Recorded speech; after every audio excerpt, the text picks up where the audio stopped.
Whoa, buddy. Put that thing back in its holster. We haven't gone anywhere. I don't understand.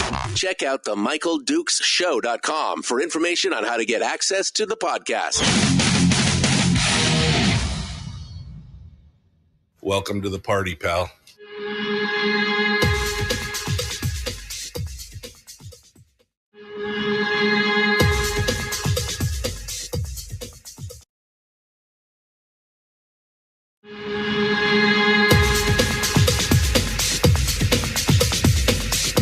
The Michael Dukes Show. The greed and the entitlement is astounding to me. What more could you want from a low-budget radio program? This is a dumpster fire. That'll just BS.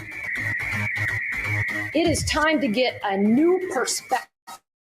We know just what you need, and we've got just the cure. Open wide and prepare for a steaming hot cup of freedom. I just don't fathom it. The Michael Dukes Show, streaming live across the world.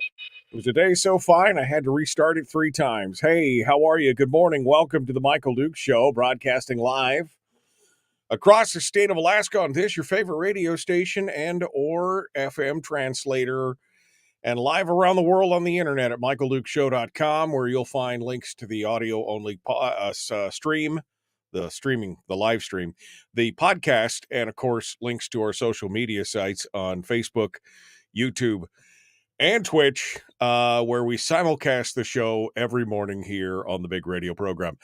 Hey, so about that legislative session, I mean, about that the hostage situation down in Juneau there, the blackmail, the extortion, the terroristic threats. I mean, what an absolute hot mess. Hey, good news. Good news. There was no caving, and I'm pretty happy. With the overall result, not with the methodology, but with the overall result of the session. For those of you who just got up and haven't actually read the paper yet, good news and bad news. The good news is that the House did not cave into the scare tactics, the bullying, and the outright Machiavellian play of the Alaska Senate, and just concur and walk away from the whole budget debate that has been taking place here over the last few days in the Alaska legislature. The bad news to that is, it is going to require a special session. The other piece of good news is that the governor's already called it. He's already called the special session. And that's it. It's done. It's a single subject special session where they need to go ahead and basically work on some piece of the pie. Basically, the governor called for HB 39, governor under the proclamation for the executive session, or for the extended special session, says that the committee substitute HB 39 or similar bills making appropriations for the operating and loan program expenses of state government and for certain programs. That's it. Boom. He had that proclamation out at 9:16 p.m. That was 16 minutes after the House adjourned last night. I mean, he was just Johnny on the spot. So apparently all them rumors about the all them rumors about the governor not having a special session and letting the House and the Senate figure it out was psyops, or I don't know, just the rumor mill going crazy. But that's what's going on. Anyway, so we're going to discuss some of the last minute shenanigans that were going on last night and discuss a little bit of that, plus the weird vote for concurrence that came from an unexpected quarter. And we'll talk about that as well. In hour two, State Senator Robb Myers is going to come on. Let me replay the exact conversation that I had last night with Robb Myers, because it's just hysterical. I basically sent him a text message that said, "So who wants to come on tomorrow?" And he said, "How did I know that question was coming?" Oh, you know me too well, Senator Myers. You know me too well. He said, "How did I know that question was coming?" I wasn't sure how late the House was going to go last night. I went to bed at 8:00 last night. I mean, the House was just, just getting started. And I was like, no, I'm not going to stay up for this. I'll know in the morning. And I went to bed. And so, surprise, surprise, I had no idea how late it was going to go. And I was going to ask Representative Kevin McCabe if he wanted to sound off on it, but I wasn't sure if they were going to be going to midnight. Although I see he's in the chat room here this morning. So Kevin, feel free to call in if you want. But I'm going to go ahead and open up the phone lines. Robb Myers is going to be with us in hour two, and I'm going to go ahead and open the phone lines for hour one. Tell me how you feel about the behavior of the Senate and what's been going on with this kind of stuff, because no, just what a hot mess. Okay, so where do we get started here? I guess we'll go over to, and again, some good reporting on this. I'll be honest with you, some good reporting on this from the various news outlets. They each had a little bit of a different take on it, and each one had different details. And so you kind of had to read them all to get the full picture of what was happening. But I will say it was very, very interesting. The Senate finally transmitted the budget to the House at 6 p.m. last night. That is 6 hours before the end of the session. The Senate has been sitting on this thing for God knows how long, and they passed it over with 6 hours remaining. Now, interestingly enough, they basically said, well, you could waive the requirement for the 24-hour rule if you really wanted to. That's, that's what that we really could just do that without, you don't need to lay it on the table for 24. This is, and when you see the who has the picture? I think it's the ADN. The ADN has the picture of the gal, the Senate secretary, hauling the butt. It is 3 copier paper boxes full of stuff. Now, maybe that's not the whole bill. Maybe that's a copy for every single person. But if you expect people to get a copy of the budget and make a decision in 5 or 6 hours on a budget that's going to be a multi-billion-dollar budget, that's some BS. I mean, that is some true and... That was just BS. Yes, it was, Bert. It was total BS. That you think that was what was going to happen. But they said no. They said, no, we're just not going to do that. We're not going to do that. Interestingly enough, on this whole thing was the fact that the minority in the House voted to accept the bill, as well as Republican Representative Jesse Sumner, who was the only majority member, joining all the members and of the mostly Democratic minority in voting to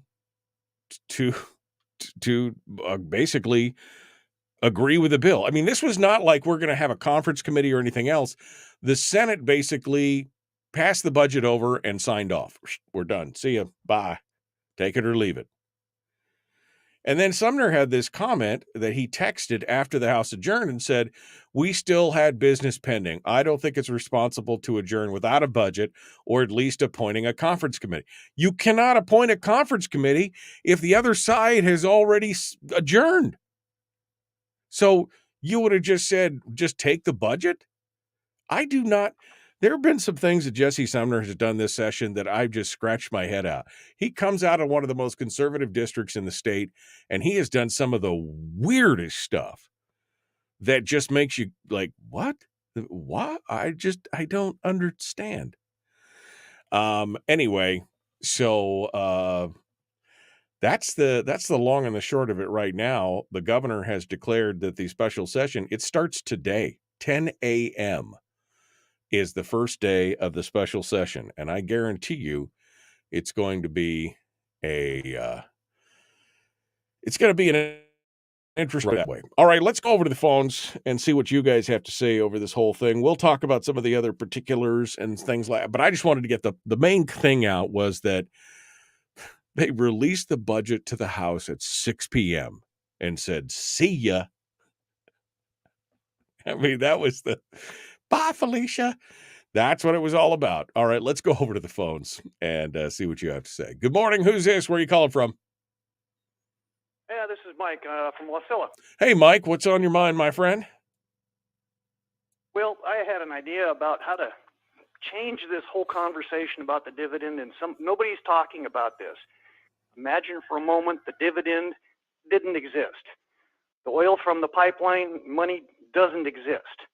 What would our taxes be? Now, I'm not a numbers person, but there's talking $800 million for a budget, and there's 760,000 people, I think, in Alaska. How much would that be for each one of us? If we had to pay for the government right now, start talking about, okay, people, everything's gone because it's going to be gone eventually. This is what your taxes are going to be. Enjoy. Right. Well, start talking taxes. Quit talking dividend. The dividend, everybody's saying the same thing. The dividend is going to be gone in 5 years. What will the taxes be in 5 years? When you start telling somebody, look, you're going to have to pay $3,000, $5,000, $10,000 a year in income tax, now you're paying the state, and it's not a matter of the state is just not sending you the full PFD. You're not getting as much as you should get. Well, just so you know, Mike, if you took the current state expenditures, excluding all federal monies and everything else, the state spends between $14,000 and $15,000 for every man, woman, and child in the state. That means your family of four would have a tax bill of $60,000. But that's what I keep saying. Take the PFD out of it. Start talking how much money you're going to be sending. You, the individual Alaskan, will be sending to the state of Alaska for the privilege of living in Alaska. Yeah. How much is that going to cost you? The second part of this is, and I ran across this the other day, 20% of the people that work in Alaska don't live up here. Why are they living where they're living, taking money out of the state of Alaska, and not contributing to our economy? Start taxing them. Yeah, that's been a discussion point for years. Why shouldn't we at least have some kind of out-of-state tax on income? I don't know if it's constitutional or not. I don't know what the holdup would be, but yeah, that would be one of. Maybe you have an exemption for people who reside in the state. I don't know how you would get it to pass muster, but I agree with you, because what's happening in a lot of cases is those people are going back and taking all that money out of state, and sometimes their own states tax them because we don't. So yeah, it's a good thing. All right, Mike. Well, hey, thank you for your call. I appreciate your thoughts on this. Appreciate your conversation. We got to go here. We're coming up on the break. Phone lines are open, and we'll continue this discussion. Your thoughts on what took place here in the last few days of the special session? I mean, were you as flabbergasted as I was, or angry, or were you mad? Were you just resigned to the fact that this is just business as usual? How did you feel? Phone number to call is 907-433-3150, 907-433-3150. The Michael Duke Show continues on your home for common sense, liberty-based, free-thinking radio.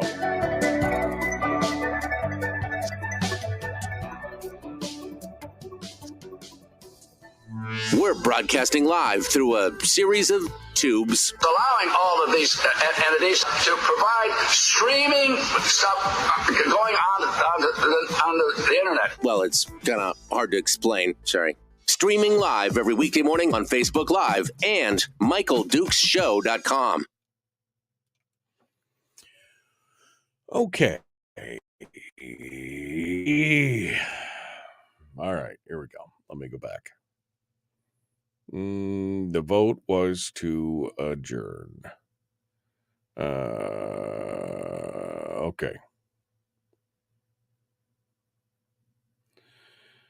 Okay, let me go over here. All right. Good morning. Your bleep button is going down the entire time if I call. This is Brian's phone call. Good morning, Brian. How you doing? Well, I'm oh, okay. All right. Got it, Brian. Thanks. That was your whole call. Juno is watching the Gong Show, except that I'm being charged for it against my will. Eastman voted to concur. Oh, that was not made clear. I didn't go try and pull the vote board thing out of there. The voted to adjourn passed in a 22-18 split, with Representative Jesse Sumner the only majority member, joining all members of the mostly Democratic House majority in voting to continue.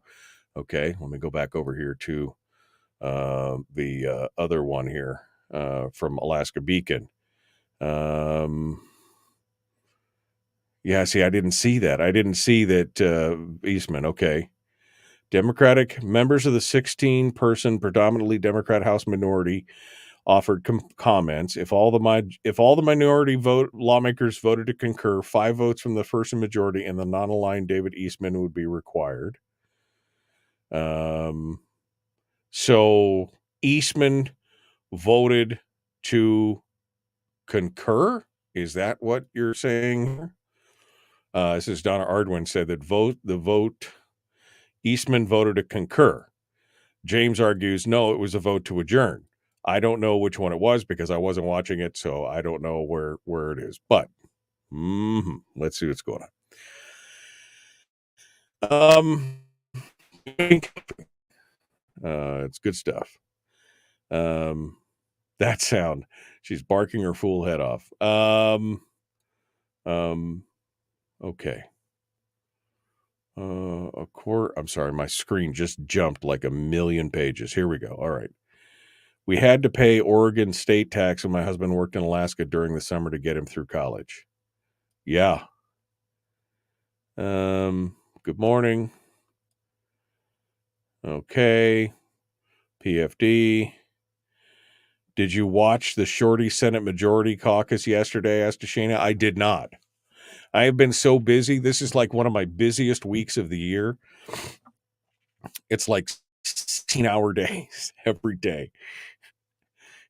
It's been insane. There was no vote to concur last night. It will likely come up this AM, says Kevin. Okay, the vote to adjourn. Okay. No. Yeah, to adjourn. Okay. How did Ruffridge vote? I don't know. That's a good question. I am not aware of how Ruffridge must have voted with the majority because they said the only person to step out was Sumner. So there you go. And it was basically just a vote to adjourn. It wasn't a vote for concurrence. Right. It was a single vote. They didn't vote to concur. They basically voted to. Okay. You guys are kind of all over the place this morning.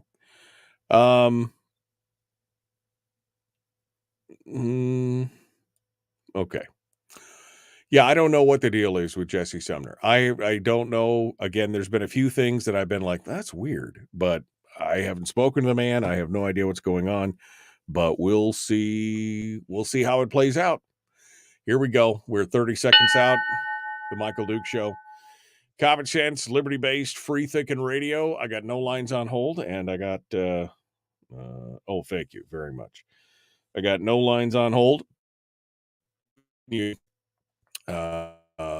Right now, let's, it's Thursday.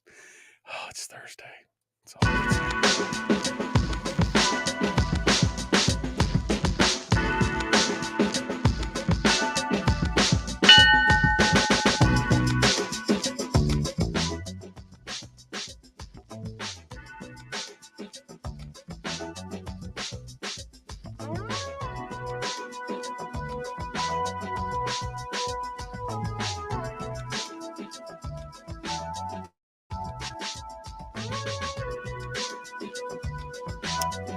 okay.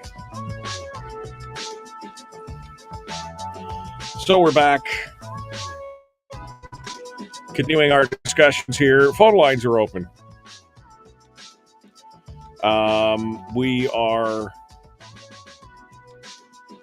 getting ready to, we'll be talking with Robb Myers here in the beginning of hour 2. Meanwhile, we've been talking about the actions of the Senate and the House last night. And what exactly happened in the waning hours of the legislative session? So I'm looking here to see who voted to adjourn. Which, again, they had 6 hours to finish. So 8 at that point, because the bill got transmitted at 6 and they started their session, their response to it at 8. That's 2 whole hours to read an entire budget bill. Good luck with that. And they said, we just vote to adjourn. And so the ones who voted against adjourning, who basically were like, no, we'll just stay here and keep fighting this out for the next 4 hours before the session is completely over. All the Republican majority voted to adjourn, with the exception of Sumner. All of the minority voted to adjourn, and then David Eastman voted not to adjourn. So it was minority, Sumner, and Eastman who all voted nay to adjourning. To which I got to ask, why? I mean, do you think you're going to hammer out what they've been trying to hammer out behind closed doors without an actual conference committee? Do you think somehow in the next 4 hours you're going to make it happen? I mean, the answer, the majority had the correct answer. The correct answer was nope. We move on to special session. We're not going to capitulate to this blackmail. This hostage. I think it was who was it that said Craig Johnson? This is a hostage situation. This is a hostage situation. Yeah. So were the two that voted no to the adjournment, which means they would have wanted to stay there for the remaining 4 hours or 3 hours and 30 minutes and actually try and work on this budget bill for 3.5 hours before the end. What's the point? What was the actual point to that? That makes no sense. Because there was no way. I mean, what were you going to do? The Senate was already gone.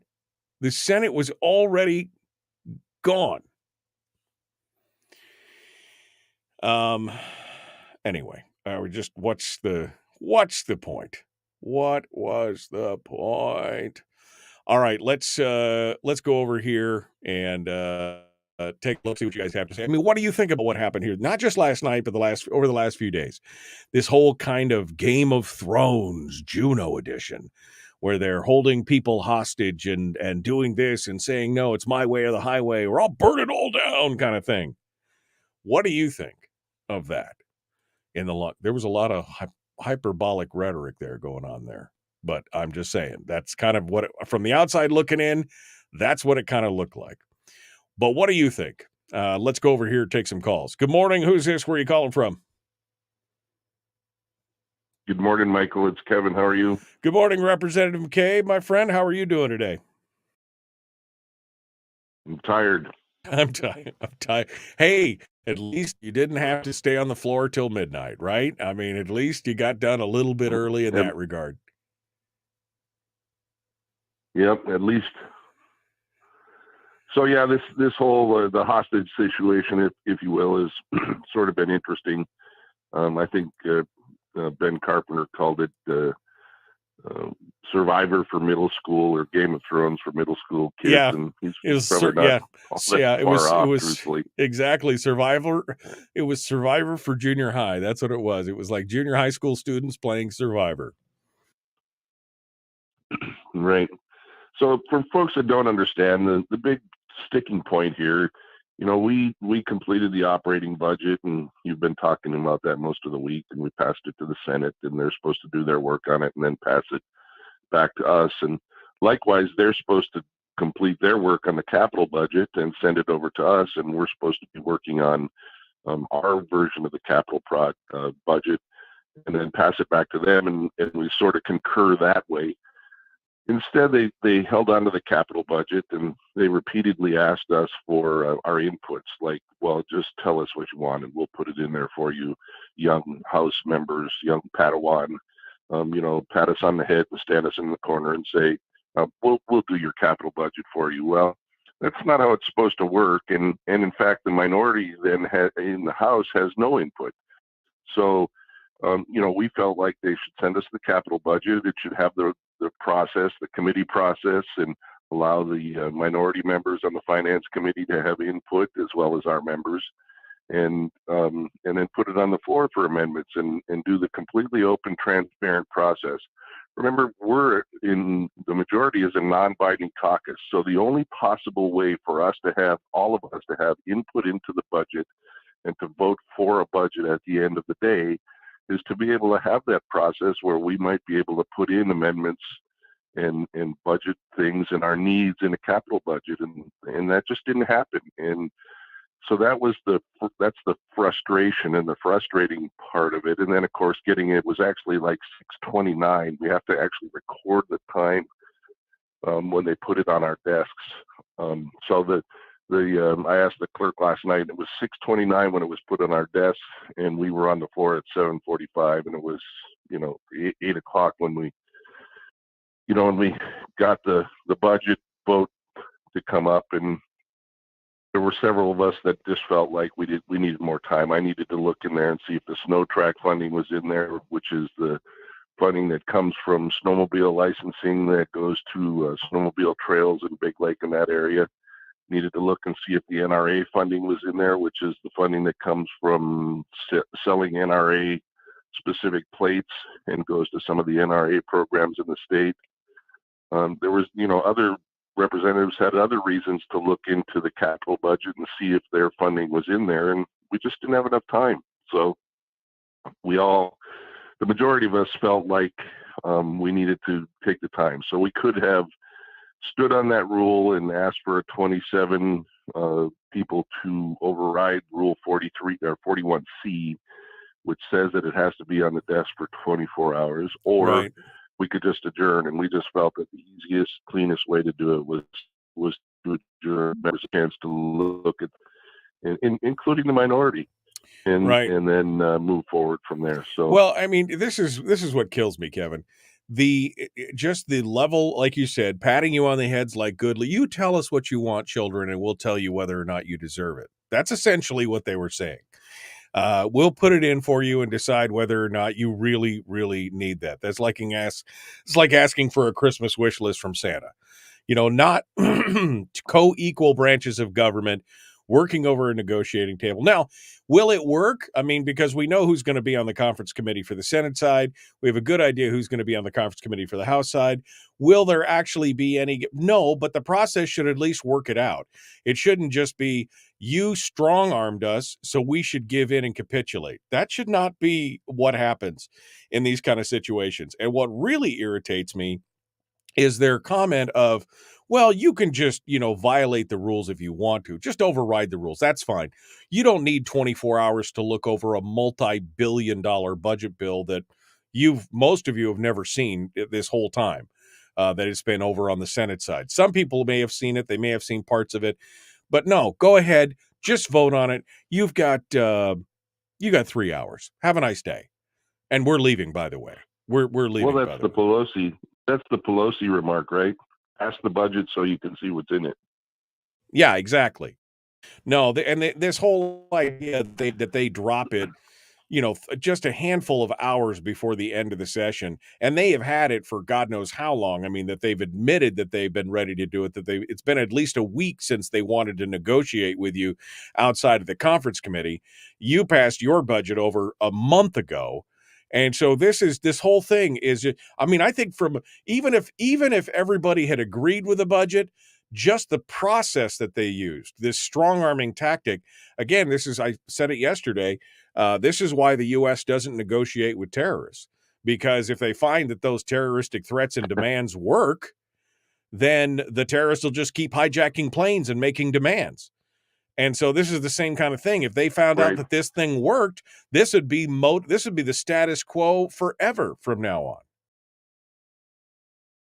Right. And there's still some issues. There's, the problem is the way the conference committee works is you take our budget that we gave to the Senate, the operating budget, and you take the Senate's version of the operating budget, and you go through and you say, okay, line 1 we agreed on, line 2 we agreed on, okay, line 3 that's this funding. We are, the House is here, the Senate's here. Where's how do we split the baby? How do we agree on which one? And so an item that does not reach consensus in the both budgets, that's the item that gets conference. That's the item that gets discussed. The problem is we were never able to pass them a capital budget, so we have no items in the capital budget that are conferenceable because we had no input. With the turducken, that's the problem. And so the conference committee is going to be an interesting exercise to see how that all shakes out. My guess is it's going to have to go through into the next month, which would then generate a free conference committee, which is sort of a free-for-all, and you can conference any items. Well, that's my question, because the governor's call is, is very specific. It says for CS 39, does that mean that the House will not be able to put anything that they themselves want in the capital budget, or is it specifically operating? Because although it's a turducken, I mean, so how does that work? Is it going to be both operating and capital budget together in this special session, or is that going to require even more work down the road? Very, very good question, and I don't know the answer to that. Ledge Legal, I suspect, is probably looking at that already. We're a bit in a quandary because turducken, last year they did a turducken and it was conference, but we did have some input with the capital budget that we had. This year we had no input, so I don't know the answer to the question. I have no clue. Well, hey, look, I don't know how this happened, Kevin, because remember, you were told like 3 weeks ago that they weren't going to turducken it. It wasn't going to be an omnibus bill. You were promised, but I guess we see, as old Mary Poppins said, pie crust promise, easily made, easily broken. That's kind of what we got going on. But this is, again, standard operating procedure for the Senate finance committees. This is what they've been doing for the last 4 or 5 years. All this kind of, again, maneuvering, leverage, threatening to withhold projects, doing this, doing that, stuffing them all into one bill. This is, this is not good governance in that regard. Right. And, the our number one goal as a caucus is good governance. We want to have an open, transparent process that people can look at and see that we're doing our jobs, see that the projects and the capital projects and the operating budget projects that they're concerned about are actually being fairly treated when we do the budget. And it just hasn't been that way this year, and it's very frustrating. That Senate budget that they passed to us was version T, and it may have even had an amendment from there. I haven't really been able to discover what the very latest amendments were. So, it's a frustrating process. The thing is, several hundred pages long, and it takes a while to comb through it. So Yeah, no. According to the news reporting, a couple of last minute addendums to the budget on the Senate side was one, they put in that little $500 bonus for citizens who applied for the PFD if oil prices were over $73 a barrel. And there was another mention of one other thing that they put in it right before they transmitted it over to you. But again, just minor little, little dangling, like a cat playing with a feather, just one little more thing. Oh, we'll sweeten it up for you guys. You guys but go ahead and take it. Go ahead and take it. Now, if you, I'm up against the break. Can you stick with me for just a little bit longer, Kevin? Sure. Okay. All right. Hold the line here. Kevin McCabe is our guest. We're going to continue with him. I've got one final question on the procedures and the vote itself, and we'll get his take on that when we return. The Michael Duke Show, common sense, liberty-based, free-thinking radio. Don't forget to check us out on Facebook, facebook.com/Michael Duke Show. If you want to be part of it here, come on out and join us. We'll be back with more here in just a moment. Don't go anywhere.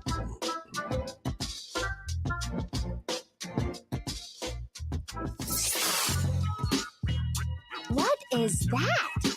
Common sense. Regularly heard on American radio. Michael Duke Show. Radio. Okay, we're in the break right now. Kevin McCabe is our guest. Kevin, I'm going to ask you to go. Would you call my cell, Kevin? Because the delay on this is killing me. There's a minute delay on this, okay. And I want to do it. So go ahead and give me a call on my cell phone, and we'll take you off the phone patch. Sure. Okay, so Kevin's going to call me back here in just a hot second, and we're going to make sure that this whole thing works. Yeah, yeah, it works. Okay, all right. All right. Let me go back to the chat room here in just a second here. See what you guys have to say. Bill says, I'd love to run the greed. Where the hell is Natasha when you need her? The greed and the entitlement is astounding to me. I just don't fathom it. There you go, Bill. That was just for you. Kevin McCabe, you with us? All right. Hold on a second, Kev. I'm gonna call you back here because this is not working. I don't know why that does that sometimes. It just, there we go. Any better? Yeah, there you go. Sometimes it seems like I have to call instead of somebody calling me. Anyway, yeah, we're good to go. This whole thing, 600 bill, you have 4 hours and 39 minutes to complete it. We're leaving. See ya. I mean, that's just like, what? The what? Yeah, it was, interesting. A bunch of us were out and had a kind of an unwind discussion in a beer last night. And one of the longtime staffers walked into the building and she said, "Congratulations, House Majority, you didn't cave. The House always caves." And I kind of feel like the team held together and we did a great job. And I couldn't be more proud of Speaker Tilton and her handling of everything. Dan Sadler did a great job, Craig Johnson. So pretty proud of the team I'm on. Everybody did. And, we're a non-binding caucus, so people are free to vote the way they will, but Right. the team sort of supported each other yesterday, so I was happy to see that. Yeah, no, I mean, you're right, because historically the House has always rolled over and wet on itself in the majority. Right. And it's this is the one of the few times that it didn't happen.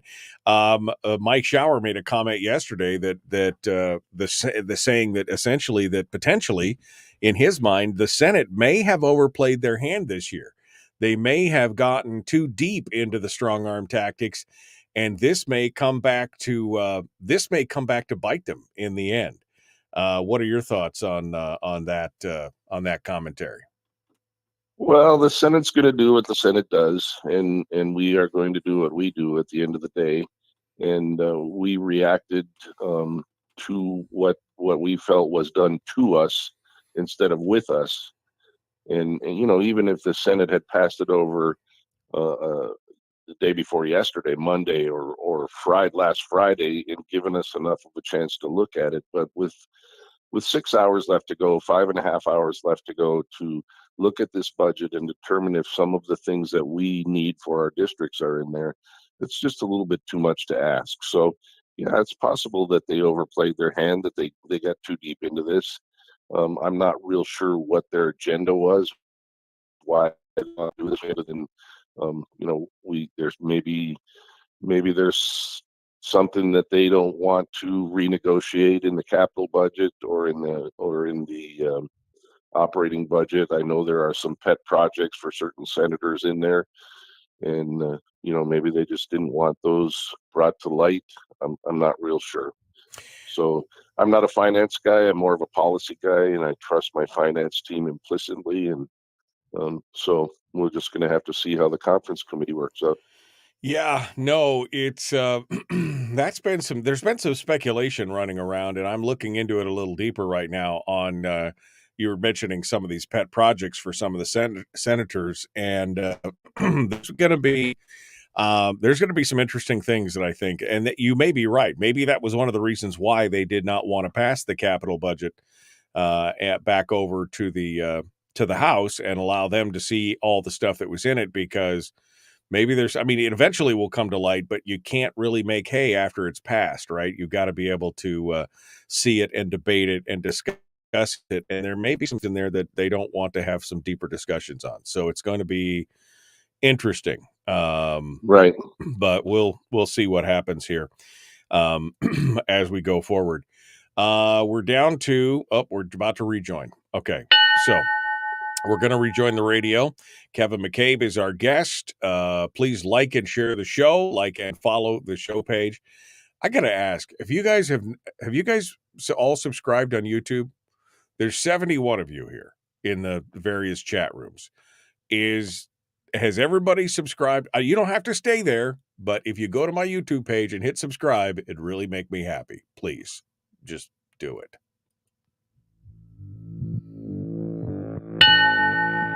Public enema number one. Oh, wait, sorry. Public enemy number one, which makes more sense. On the other hand, he's a little bit of a pain in the Michael Duke show. Yeah, pain in the something. That's what it's all about. The Michael Duke Show, common sense, liberty-based, free-thinking radio. Kevin McCabe is our guest. Now, I wasn't sure, like I said last night, I sent out a couple text messages, but mostly to the Senate side, because I wasn't sure how late the House was going to go. And I thought maybe they'd be up till midnight or later, and I didn't want to bug them, but they adjourned early. So good for them. And Kevin McCabe was here with us bright and early this morning, and he was kind enough to call in and give us the rundown of what happened last night. So Kevin, the vote itself, and I'm a little confused. The papers are both quoting quoting or talking about some of the different things that happened. One of the things they talked about was the vote to adjourn.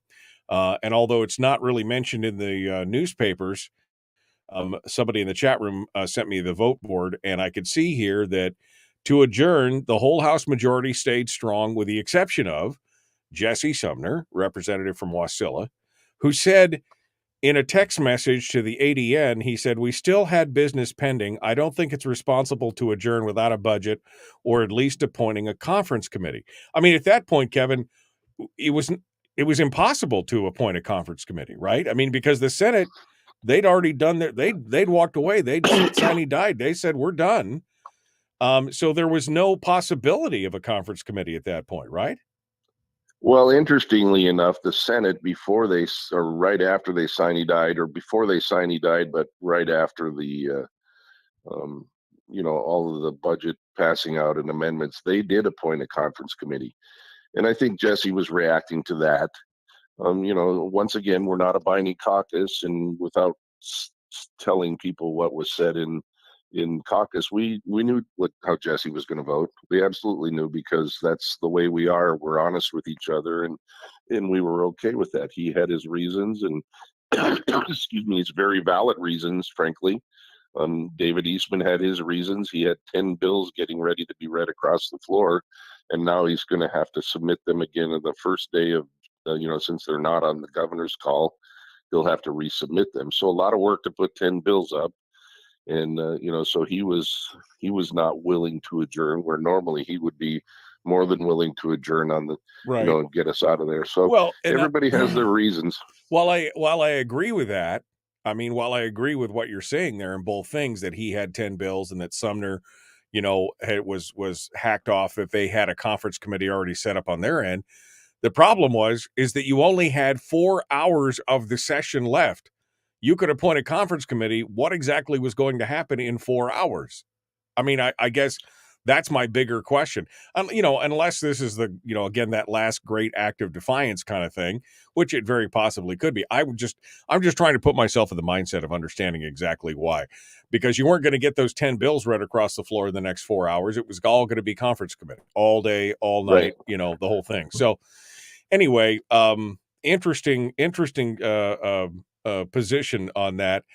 We were just talking during the break about basically the behavior and potentially the fact that the Senate, who has been very successful over the last 5 years or so, in utilizing some of these very unusual tactics to try and get what they want, and whether that was putting contingency language in certain things, that you only get this if you vote for this, or the fact that the Senate Finance Chair threatened to strip out funding for very specific things in people's district, targeting specific senators, targeting specific projects that were very much needed if he didn't get the votes and get the thing the way that he wanted it. They were very successful in that. This time, they may have overestimated their ability to make this kind of stuff. They may have overstepped. And your thoughts on that? Well, I think I agree, and keep in mind that there are 6 representatives in the House who have no Senate representation on finance or any other committee.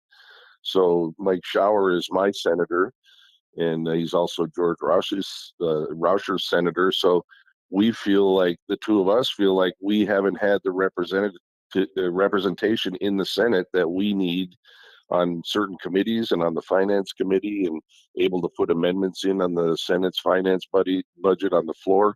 So 6 of us in the House, and in the commensurate 18,300 people that are assigned to us, don't really have the representation that we feel we needed. So, keep in mind, the reason that the representatives run every 2 years, we're supposed to be closer to the people. We're supposed to be talking to half of a Senate district, or 18,300 people or so, and available to them to take their input. And then we take it to the Senate, and we work with the Senate on the capital projects. And those of us that are represented by Shower, Hughes, and Myers, we don't have that ability.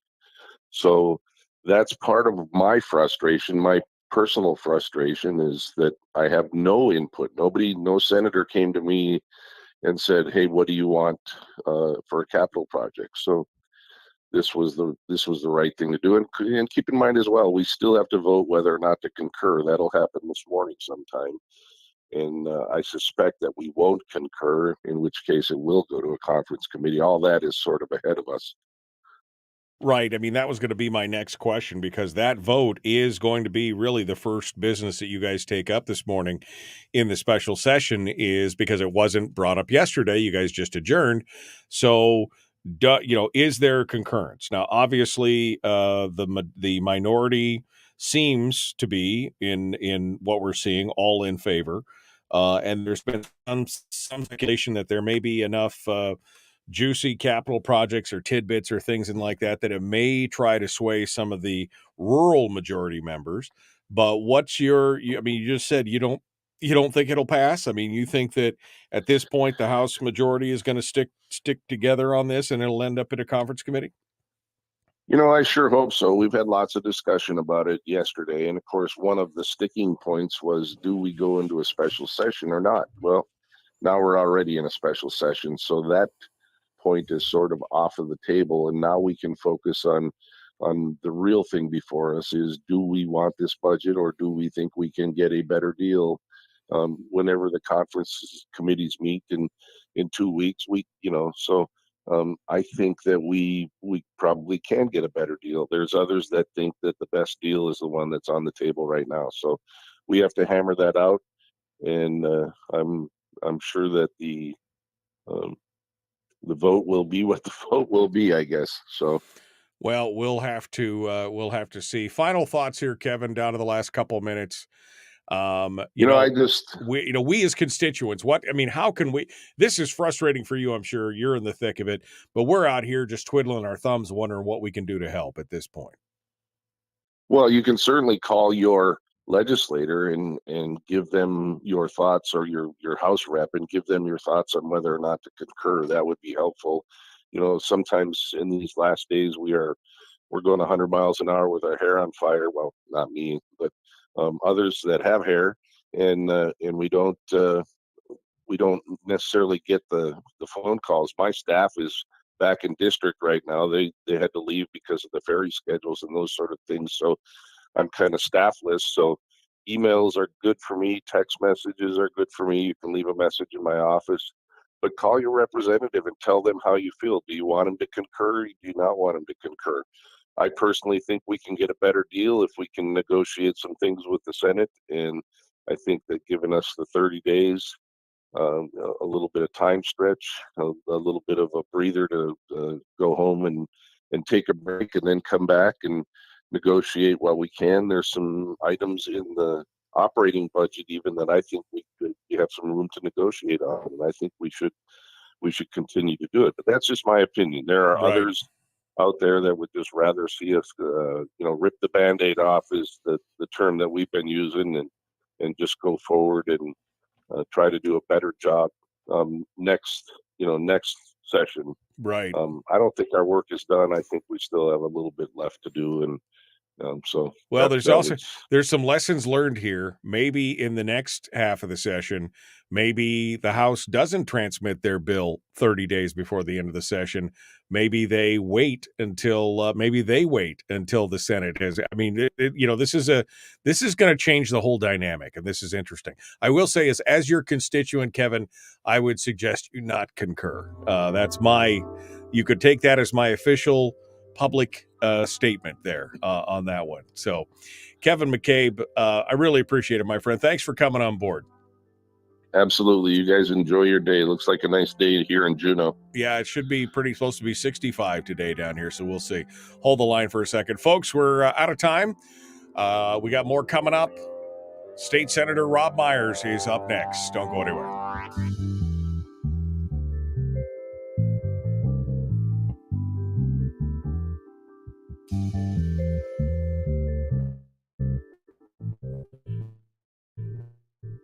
In the break, but Kevin, I'll just give you since I've got everybody here.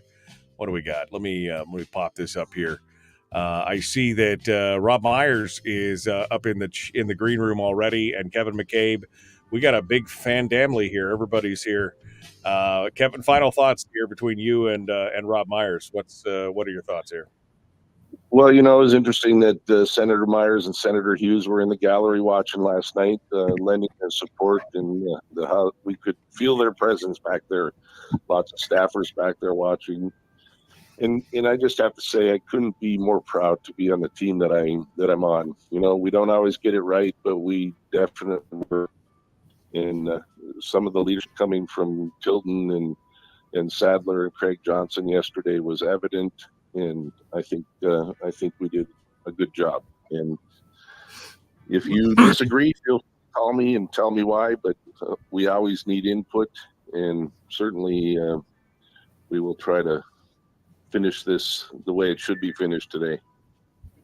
All right, Kevin McCabe. Thank you, my friend. I appreciate you calling in and being part of it today. Thank you for being with us. Yes, sir. I will talk to you later. All right. Thank you so much. As you can see, folks, joining me right now on the program is State Senator Robb Myers, who is part of it this morning and ready to go. So you were in the peanut gallery last night watching the shenanigans, as they say, out on the floor. And you were obviously watching from the floor of the Senate side as they made all these last minute maneuvers. Give me your knee jerk reaction here before we come on the air. Give me your knee jerk reaction to what happened last night with the 11th hour drop it on the table and walk away kind of tactic from the Senate.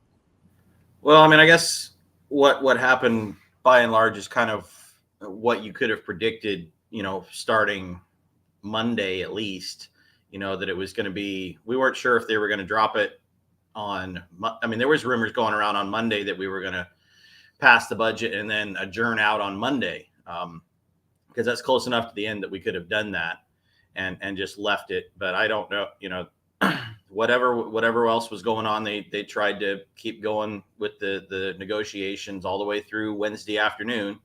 They finally just said, all right, screw it. We're going to put it on the table, and we have no idea if they're going to agree to it or not. That's just how they kept going with it. I moved over to the House side. Actually, one of the reporters last night was giving me a little bit of grief over it. He said, "What are you doing here?" And I told him, you know, you live this for 4 months. And I mean, I went home a few times in between, you know, during the session, but you live this for 4 months. And at some point, you know, you get to the end of it and you're living and breathing it. And it's really hard to pull your head out of the water at the very end of it, you know, go cold turkey or whatever. So we got to the end, and Shelly and I walked over there. We asked Mike if he wanted to join us. He said he was in the middle of packing. So he wasn't going to be able to, but that was, you know, it was all right. Well, let's just go see what's going on. And we can't officially talk to anybody. You know, they're not allowed to, you know, we can kind of pass notes through the pages, but we're not allowed to talk to anybody. And we definitely can't talk during the debate. Right. But we can sit back there and glare at everybody real hard. Yeah, that's what he said. He said he could feel you. That must have been the loving support for certain members, and other members were felt like there was a sniper looking at them somewhere in a hide somewhere. It's this whole thing, Rob, has just been such a poo parade. I mean, this whole thing from the start to finish of this session, we knew the session was going to be bad. Just knowing the makeup of who had been elected and then the organization of both bodies, we knew that this was going to be a very, very difficult session, which I think you probably agree is the case. And but I mean, I don't think anybody could foresee the last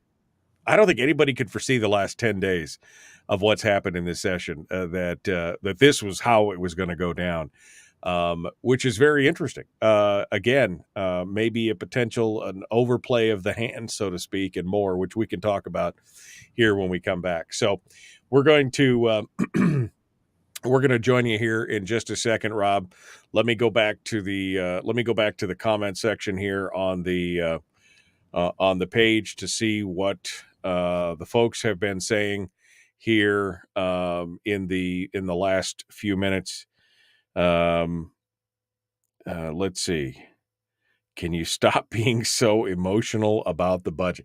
I think it's hard not to get emotional. As Rob just said, I mean, you are living it, you're breathing it, you're eating it, you're sleeping it. It's all that consumes you. for a 4-month period of time, not hard to basically say, not hard to say that it could become very emotional, that you can get all wrapped up in those kind of things. It's interesting. Terry says, please do not let the Senate get away with this garbage. Well, I mean, it is what it is. I mean, I don't think Rob doesn't have necessarily any control about that. Tawny says, and I think you may be overestimating the power of Senator Myers, et cetera. Could you please have a discussion with Senator Byrd about behavior that's unbecoming and a very poor example for our children? Is this really what he wants for his legacy? I strong-armed Alaska and got my way at the expense of the people. Although in this case, he may not have, which I think is also a good example for the children, Tawny. He may not have. He may have overplayed his hand here on this, and that is going to show in the long run. All right, out of time. We got to jump back into it. Here we go. The Michael Dukes Show. Common sense, liberty-based, free thinking radio. Let's continue. Like and share, like and follow. Let's do it. Here we go.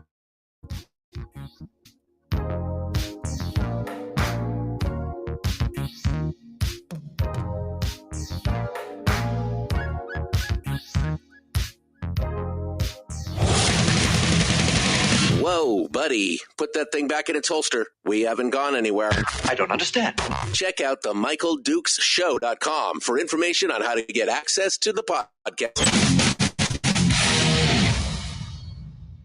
Welcome to the party, pal.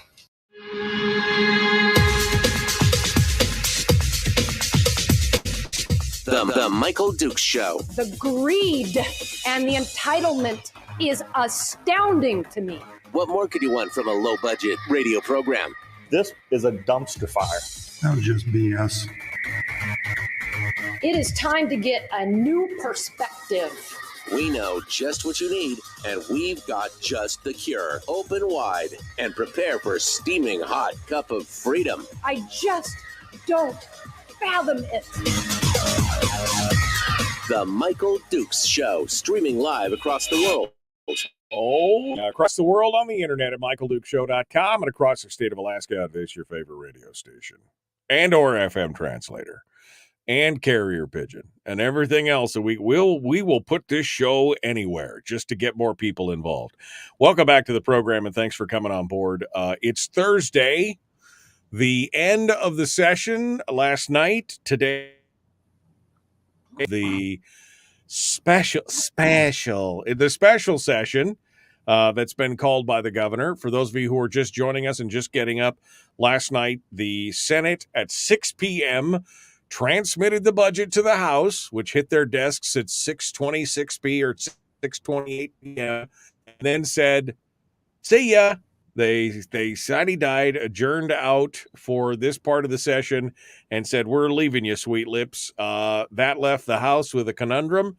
And within just about 30 minutes or so, the House decided they weren't going to play that game, and they did not take up a concurrence vote, and they adjourned, which forced the governor to then call a special session, which he did within about 16 minutes of the whole thing ending. The governor called the special session, and here we sit.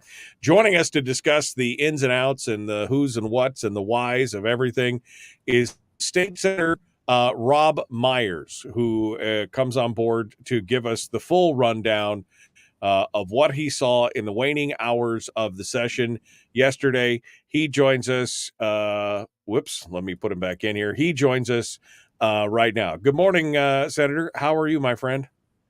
Oh, I'm okay. A little tired. A little bit of a post-session hangover going on here. Yeah, we were just talking during the break about how, you eat, live, breathe, sleep this thing. And sometimes it's hard to come off of, it's kind of hard to come off of it cold turkey and be like, a breather. But is it really a breather? Because let's face it, you are about to jump into another potentially 30-day special session. So let's talk a little bit about the last hours yesterday in the Senate. You guys put together a whole bunch of minute little amendments that got put in. You guys, meaning not you, but the Senate. I mean, you're a minority member. You really basically sat back and twiddled your thumbs. But what took place there at the very end, and what was the conversation before they decided to go ahead and just pull the trigger on it and send it over to the House and then sine die and call it a day, so to speak? So I guess kind of start this on Monday, because that's when we finally put the budget on the floor for amendments on the Senate side, and we ran through, I think, about 35 amendments in total. I think we skipped a couple of them, come to think of it. So 30 to 33 amendments that we actually voted on. And, you can kind of guess the way the votes went on that. The 21 amendments that the minority put up, the three of us all got voted down in fairly short order. There were actually a couple amendments that were approved on Monday, but they were coming out of Senate Finance, out of the majority in general. And then it kind of turned into a waiting game as that very important game of chicken was being played out Monday evening through Tuesday. I thought maybe we'd vote it out on Tuesday because we've got the 24-hour rule that a budget bill has to sit on members' desks for 24 hours before you're allowed to take a vote on it. Right. Or you can vote to suspend the rules, which takes a 2/3 vote. So thought, okay, well, you're going to have to pass it Tuesday because they've got the 24-hour rule, right? Well, no, we didn't pass it Tuesday either, which, okay, fine. So we were supposed to gavel in yesterday at 11. We heard that there was probably going to be a last-ditch attempt at an amendment or two in order to placate the House. And we said, well, that's a little interesting because on Monday it was announced that amendments after Monday at 2 p.m. would not be accepted. So just to test that, we had an amendment drafted of our own to see what would happen there. And our amendment, it was just a straight up, we're going to double the BSA, the one-time BSA increase. And we pulled that out to see what would happen. So we come down to the floor. I think we finally convened at 3:00 yesterday on the Senate floor. And we go through the usual stuff. We had a few House bills that we voted on and passed out. And then it came to the budget. We took an at ease, and I saw an amendment get submitted. And so I immediately pulled my amendment out and submitted it as well to see what happened. And hey, they took the amendments and passed them out to the Senate President's credit. Majority and minority amendments, he treated them the same. It got voted down anyway, but that was it was what it was. There were two amendments that came from the majority. One of them dropped the operating budget by, I think it was about 82 million. And then the other one raised the capital budget by 35, 36 million, something in that neighborhood. And then the one on the operating budget included that energy, potential energy relief payment that you mentioned last hour. It's actually interesting. If you look at it, it wasn't just an energy relief payment. It said if the oil prices stayed above $73 a barrel, only half would go to the energy relief payment. The other half would go to the CBR. So really, we're only getting half of the bump.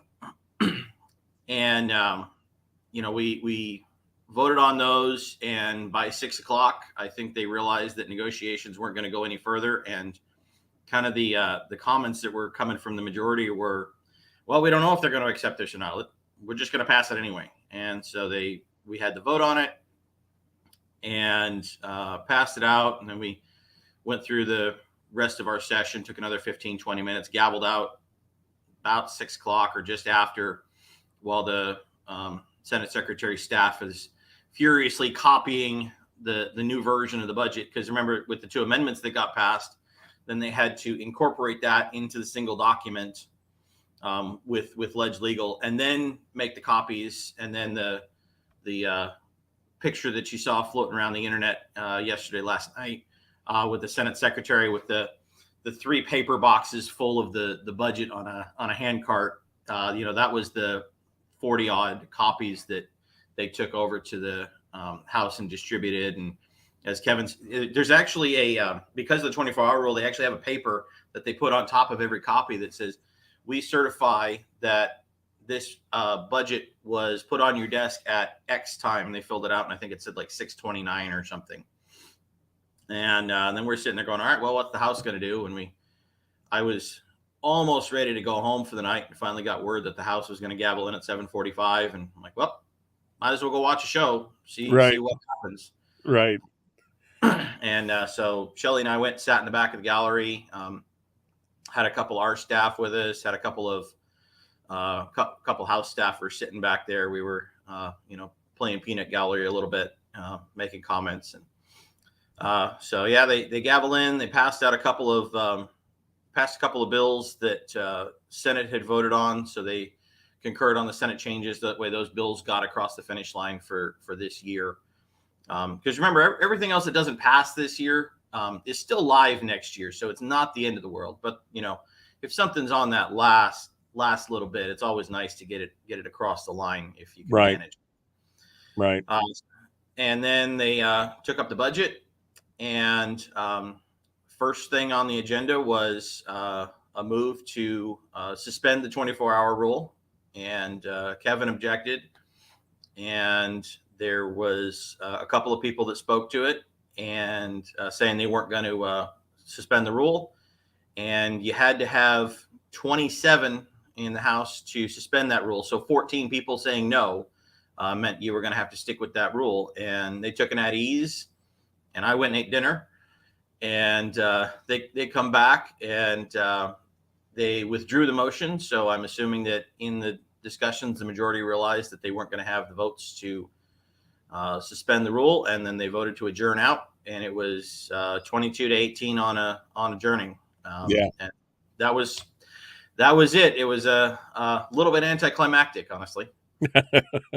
Well, I want to come back to you for a second here, just to your budget amendment. So first of all, you voted to double the BSA or the one-time fund. I mean, I don't know if that was facetiousness on your part or what, but you obviously, I guess, didn't expect that to pass, because I guess the feeling that I was getting is that behind closed doors, the majority said not a single amendment from the minority will pass, no matter how good it is, no matter what it does. I mean, you basically got all these people on record not wanting to double the BSA. Is that kind of what happened? I mean, that was part of it. A little bit going on there. It's interesting to see the votes. Part of the reason to do it was to say, okay, are you going to treat if you're going to allow for a majority amendment, are you going to treat the minority fairly and allow for a minority amendment as well? Shelley, when the first amendment, so it was a majority amendment, then my amendment, and then another majority amendment was the order in which they got offered. And so when the first one got offered, Shelley stood up and objected and said, hey, you said no amendments after 2 o'clock Monday. Nothing submitted after 2 p.m. Monday. And it's clear that these amendments were all submitted after that deadline. I could tell because Ledge Legal, when they draft amendments, there's a little number up in the corner that says, okay, this is the bill and the version of the bill that it's going to. And then it says point and number. And that number is in order in which it's drafted. Order in which it's requested, actually. And my amendment came before the number of the first majority amendment. So it's clear that amendment didn't even get ordered until after mine did, mine being ordered yesterday morning about 10 o'clock.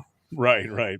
So it's clear kind of what's going on here. And so we wanted to just test it and make sure they were playing fair. And to their credit, they did. They didn't rule our amendment out of order, say it was too late, because they had one as well. And so, there were a couple of things to do with that. There was another part of it was doubling the BSA would have exhausted the general funds. And so part of it would have come from the CBR. We wanted to see if they would push back on a CBR vote potential. There were a few things going on in there, because if you crack open the CBR, then there becomes a few other things that come on the table. So you know, there was a little bit, there was a few things going on behind the scenes with the idea of that amendment. And you know, like I said, they had a couple of amendments there to actually, you know, they raised the capital budget, they dropped the operating budget. Even with that drop in the operating budget, you take a look at agency operations. I was comparing the numbers over the weekend, and we still increased our agency operations by, I think it was 216 million over last year. You know, the last year, the irresponsible budget buster that we passed and got excoriated for because of all the amendments on the Senate floor. And what did we do? We actually, you know, increased it. Increased it. So the Yeah. largest budget in state history, and we actually went up from that. Right. It's some crazy stuff. Robb Myers is our guest, state senator from District Q, right? Correct. Q, I got it, man. Look at that. It's only going to take me another 2 months to make sure I know them all, since they change them every 10 years. We're going to continue with Robb Myers here in just a moment. Don't go anywhere. The Michael Duke Show continues. Got to pay a few bills. We'll be back with more discussion on the session. Back with this in just a moment. Common sense, liberty-based, free-thinking radio. It's what we do, the Michael Duke Show. Don't forget to come check us out on Facebook, facebook.com/Michael Duke Show. Back with more.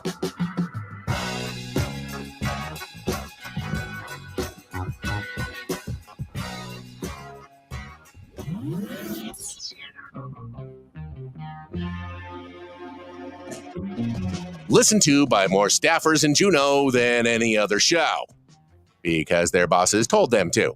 And after what they just heard, oh man, they're going to be pissed. You're a bad, bad man. The Michael Duke Show. Yeah, I can't wait to see the transcripts from this show hit the floor in Juneau and be read across the caucus meeting. The look on what was the response when Shelley said, "Hey, wait, point of order. You said this." What was the reaction from people when they were like, "Yeah, this is what we said," but what? Kind of glossed over it. There wasn't a whole lot of reaction. President Stevens just kind of went, well, I'm ruling that we're going to address this amendment, and that's about as far as it went. So, I mean, we raised it and then continued forward. So I just got to say, we've got these rules and we're going to abide by these. I'm going to rule that that's okay. I mean, you know, that's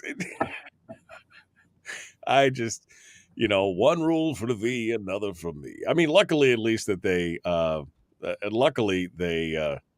they allowed for all the amendments to go through. But again, a little shocking. All these people who are for the children would not vote for a doubling of the BSA. Well played, sir. Well played. So we'll see what happens with this. The reaction from, you know, I got to wonder as they get close to the end there, and you said something that kind of piqued my interest when you said, well, they're just like, well, we just don't know if they're going to take this, or we just don't know if they're. I mean, was there really, truthfully, a feeling in the Senate like this was going to? I mean, they expected this. They expected everybody just to kowtow, and all of a sudden they're down to the last, you know, 4 or 5 hours, and they're like, well, I guess we should just pass it over and see what happens. I mean, was there a little chagrin there, or was it just kind of like, you know, give me a feel for the room?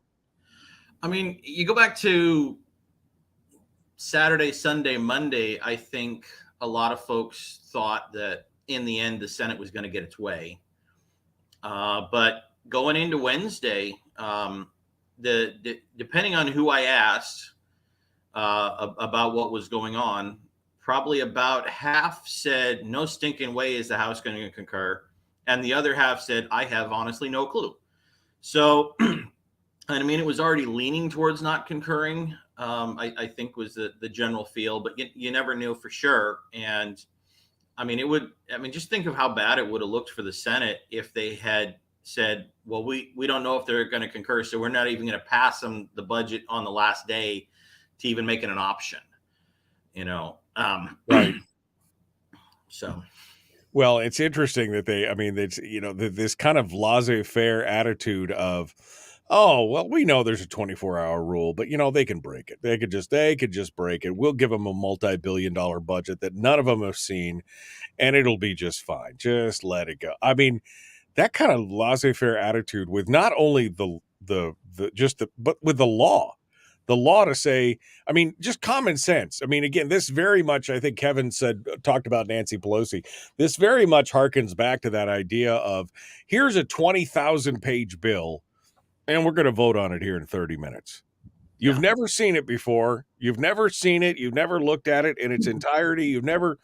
And we're going to vote on it. So feel good about that. I mean, that makes no sense. That is not good governance. No, it's not. And I'm understanding of bending rules every now and then. Like last year, we had the budget come out of conference committee and get laid on our desks about midnight the night before we adjourned. And so by the time we voted on it, I think it was about 5 p.m., give or take. And, so has it been technically 24 hours? No. If you had actually waited 24 hours, would it have changed the result? No, because we actually had quite a bit of time to take a look at it and run through it, have my staff run through it if that's what I wanted. And so, when we just said, all right, we're gonna say the 24-hour rule is satisfied, even though we're at 17 or something like that, I went, okay, I can get that, but you're going to lay a budget on somebody's desk and ask them to vote on it in an hour when it's 200 pages of a turducken. Yeah, that's not very kosher. Yeah, exactly. All right, well, we're coming back into it here. Let's go. Robb Myers is our guest. We're going to continue the discussion right here, the Michael Duke Show. Common sense, liberty-based, free-thinking radio. Like and share, like and follow. Let's do this thing. Here we go.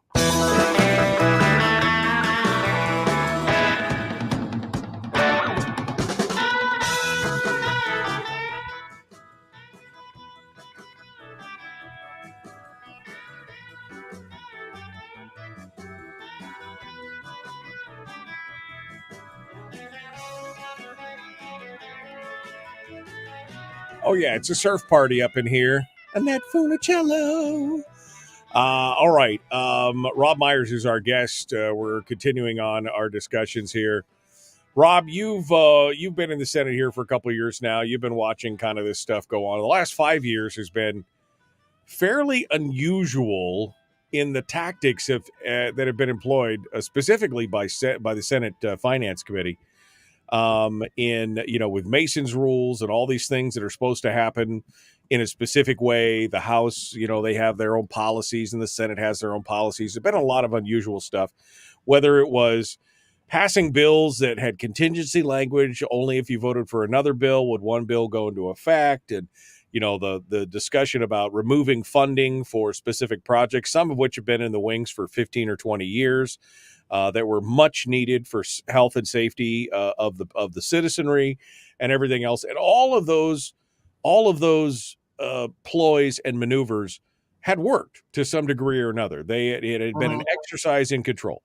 This one, which seemed to be the grandest of them all, the most blatant, I think Craig Johnson called it a hostage situation, which again I would agree with. Seems to have blown up back into their faces. Now, does this indicate in your mind that, they may have overplayed their hand, that the Senate Finance and the powers that be in the Senate may have overstepped in this case and underestimated the willpower of the House majority at this point? I think so, a little bit. What's it's interesting, coming into a new year, you've got new people, you might have some of the same people, but in different positions. And so there's always a little bit of a new power dynamic floating around the building each year. And you got to kind of, feel around for exactly how it's going to work this time around. This year, of course, was very strange in a lot of ways because, especially over on the House side, partly because the Republicans took the House back for the first time in 6 years. And second, because almost half of the House is brand new. You got 17 of the 40 members brand new. And if I remember right, it was 8 brand new on the Republican side and 9 brand new on the Democrat side. And is so very different dynamic. And you kind of would have expected going into this that, the House minority largely aligned with the Senate majority on most things. And, and when they're talking about things like the BSA bill and the defined benefits bill and some other things like that, they were, largely singing off the same sheet of music. But it was very interesting just watching the dynamics here over the last couple of weeks. So the House passes the budget over on, what was it, April 17th or something like that. Yep. And, the theory is, okay, the Senate's going to send the capital budget over, sometime about, within that week or so after that. And then the Senate's going to do their budget and we'll pass the budget out of the Senate first week of May, give or take, give ourselves the last week and a half, 2 weeks for conference committee. That's the way it's supposed to work. And, in capital budget coming back the other direction, same idea. And, as we got further and further along and it became more apparent that the Senate wasn't releasing either budget and, then finally acknowledged the elephant in the room and put the turducken on the table back, what was that, Thursday last week, something like that. It was becoming very palpable in the conversations around that even some of the folks that you would have expected would have been on the same page as the Senate majority in terms of what was in the budget were just getting mad about it, about the process. And when you're hearing stories about guys going out to the bar after session's over, and you got the conversation is from the conversation is turning towards, hey, the Senate's holding the budget hostage, and they're all you're going to do is turducken it and let you concur or not. And you've got majority and minority members both in the bar there saying, yeah, there's no stinking way that I'm going to concur with that. Then you're like, wow, we've got a very different dynamic going on here than we have in the last few years. Right. It's a lot of changes. And I mean, you read that piece from Julie Colombi, was that yesterday or day before? Yeah, yesterday. Yeah. Yeah. And I ran into her in the hallway yesterday. I said, hey, you hit the nail on the head with that one. That was a beautiful, beautiful piece. And she said, thank you. And it's one of the nice things about getting new folks is you get that fresh perspective of somebody not saying, well, this is just the way we do things around here. Oh, this is the guy that's always been in charge for forever. You get a new perspective of somebody coming in going, hey, you guys, I realize maybe you've been doing this way for a while, but this ain't right. There's something wrong here. Right. Well, it's interesting that even the minority members were like, I mean, where's the process? Where is the process on this? Which I think is the, I think is the killer point in here. And again, somebody who's continuously got their way over and over and over again using these strong arm Machiavellian tactics. So maybe there's a lesson to be learned. I mean, because this is my point on it, Rob, and you could tell me whether you think I'm wrong or not. If the House had just voted to concur, and they'd had enough resistance and everything else, and they just voted to concur, I think this would have been standard operating procedure moving forward. The Senate would have always then held the budget to the very last minute and basically turned the House of Representatives into basically an advisory body. They could vote it up or down, but they get no input at that point. And I think that would have been a very, very dangerous precedent to set, and good for them for holding back on it. Well, I mean, if you look at, if I remember right, this is year 4 in a row that we've done a turducken budget in the end. This is not tradition, but it's quickly turning into one. Right. And, so that part right there rankles some folks. The first time they did it was 2020 with COVID, and they wanted to get out of town as fast as they could. So, okay, we can understand that. 2021, they were waiting. The budget ran late because we were waiting for the rules from the feds on how we could use the ARPA money. And so we didn't even put the budget on the Senate floor until the last day of session. And so, okay, timing reasons. Okay, we get it. And then, I'm trying to remember why we did it last year. I don't remember, honestly. But, in theory, you're supposed to have 4 budget bills and they roll 3 of them into one at least. And it really does set a bad precedent for the process. And, there's 2 things we argue about down here. There's content and there's process. And, you can have people on both sides of the aisle on the content, and that's always going to be the case. But we shouldn't be having arguments over process. That's why rules and tradition and stuff exist. And yeah, recognizing that we've got 2 co-equal pieces of the legislative branch of government here between the House and the Senate that are both supposed to have their say on bills and both supposed to have their say on budgets. And we are supposed to respect that process. Right.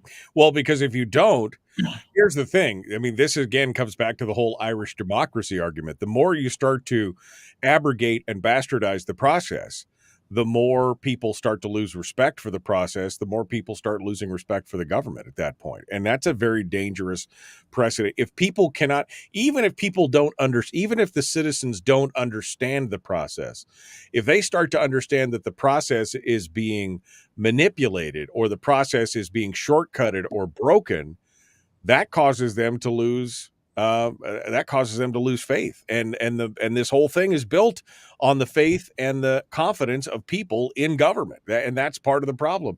The more you manipulate the system for your own ends, whether it's power or money or whatever, the more people start to lose their faith in it, and that's a much larger problem in the end. Right. Just to use a different point, just as an analogy, I've been getting a fair number of emails over the last 2-3 weeks here saying, please don't overturn the People's Initiative in ranked choice voting. And the first thing that goes through my mind when I see that is, you mean kind of like the People's Initiative on the 90-day session? Right. Once you do it once on one issue, it becomes a lot easier to do it again on the second issue. And that goes kind of the same way for the budget, the budget process as well. And one thing I try to warn people, especially when folks, kind of on the far right say, hey, I want the government to do this. I look at them and I say, okay, so do you want the government to have the power to go the other direction when the other side takes over? Because we know how this works. Government, politics is a pendulum. It goes back and forth. Right. It's always a two-edged sword. It always cuts both ways. It always is. And so, at some point, if we set the precedent with this side, when the power swings back the other way, that precedent is set. It'll be used by the other side as well. And one thing that has shocked me since I've been down here, this is my 3rd session, is just how short-sighted so many people are. Nobody's thinking beyond the 2-year election cycle down here. Well, there's a few, but not many. And so, so many people don't think about, hey, what we're doing could set precedent for the next 20 or 30 years. And it's kind of troubling. Yeah, well, very much so, because when you start to change those things, because that's what it is. It's rules, it's policies, and it's tradition. And by the time you've done it 6, 7, 8, 9, 10 times, it's become tradition. And that is problematic, to say the least. We should be splitting this thing up into different budgets so that each side can have their say, but also you can get down into and not be shackled because you've turned it into an omnibus bill of some kind.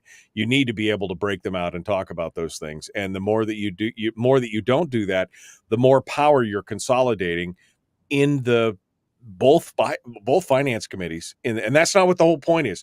The power should not reside with a group of 5 or 6 people in each body. It's supposed to be all of the bodies have their say on it, and we've seen that slowly get eroded at the national level and at the state level, to where the power is consolidating down to a very few number of people, and it's very frustrating. We're coming up on the break here, Rob, and I know we want to talk about some of the amendments that came out here on Monday and over the last few weeks. Some of the amendments you attempted to put into the bill, which were, again, pretty. I mean, you can comment on this or not, but my feeling is that they must have had some meeting behind closed doors that said, you will not vote for any of the minority members' amendments, no matter how good they are, that must have been a stern talking to somewhere back there in that binding caucus discussion. So we're going to continue with Robb Myers here in just a moment, and we'll see what he has to say about the Monday amendments. What does it mean, and what does he see coming forward? He'll again put on his turban, hold the envelope up to his forehead, and give us some Kreskin action here in just a minute. That's exactly right. The Michael Duke Show, common sense, liberty-based, free-thinking radio. We return to more right after this.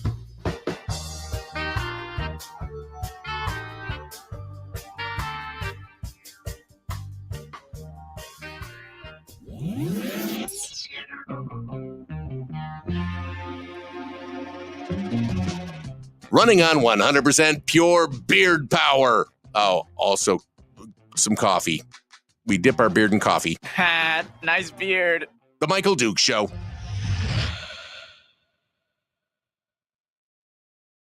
Okay, Robb Myers is our guest here this morning. Let me unmute. You realize that, in a few more years, you're going to start getting legislators on the show that don't understand the Kreskin reference, right?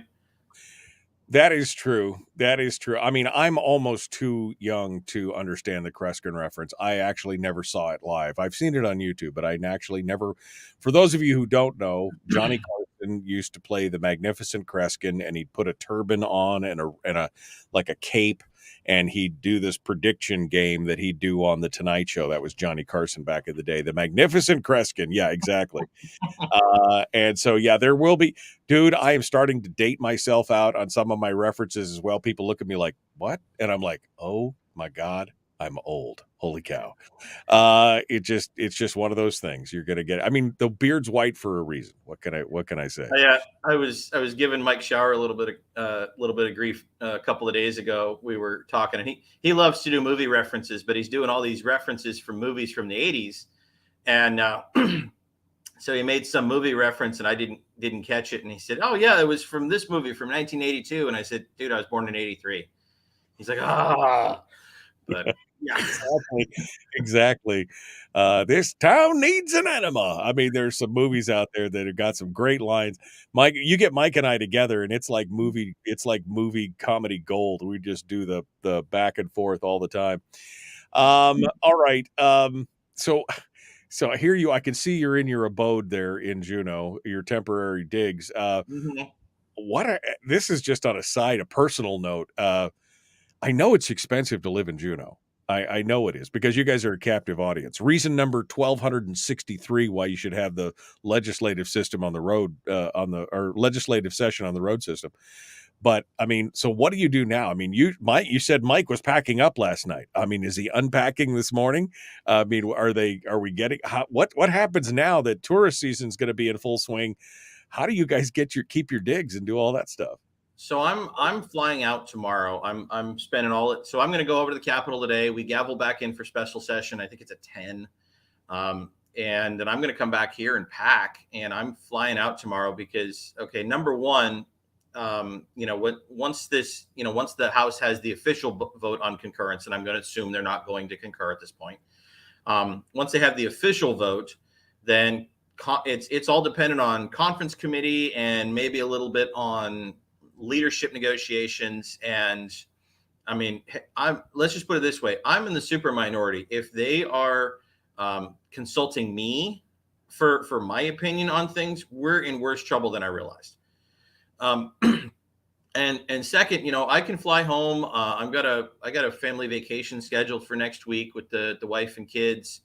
And the kind of the word that we've gotten is that conference committee is going to take a little while. They're not expecting something to come out, Monday or Tuesday next week. It's going to be a little bit. And so just the assumption is, hey, take a little break, go home with your family. At some point, there will be a floor vote, because there has to be, to accept whatever comes out of the conference committee. And if need be, I will come back for that. But there's no reason for me to try to maintain an apartment and stay here and twiddle my thumbs while I'm waiting for everything to get worked out, in the conference committee stuff. Burning up per diem at a prodigious rate at this point. Yeah, because $300 a day in the tourist season doesn't even hardly get you a house, let alone any food at that point. In the off season, it's fine, but yeah, what a crazy time. All right, where are we at here? We're about a minute and a half out from returning. And I'm really interested to hear more about conversations with some of the Democratic members of the majority as they watch this. Because now they're on the power side, right? They were on the minority before, now they're in the majority, and this whole thing about abusive process. I mean, does that are there's been some eyebrows raised on that kind of stuff? I haven't really talked to most of the Democrat members in the Senate about the way that the conference committee, or the way that the budget process went. Most of it has been in the hand. I mean, it's been in the hands of the Finance Committee, of course, and by and large, that's a lot of old guard on both Republican and Democrat side, right? And the resignation from three of the new people on there. It's just kind of like we're along for the ride here. We're the minority on this committee, and we're not the chairs. So, this is what the caucus has decided it's going to do. It's been very interesting. Again, to your point, as you go through this process, you realize that a lot of it is just concentrated in just a very few people. Yeah, well, that's the problem. I mean, the problem is we've come to the point to where the whole power of the legislature is concentrated in a handful of people on each side, and that's not working as intended. That was not the original intent, but it's been manipulated over the years to reach this point, and that's part of the problem. All right, here we go. Final segment, The Michael Duke Show. Common sense, liberty-based, free-thinking radio.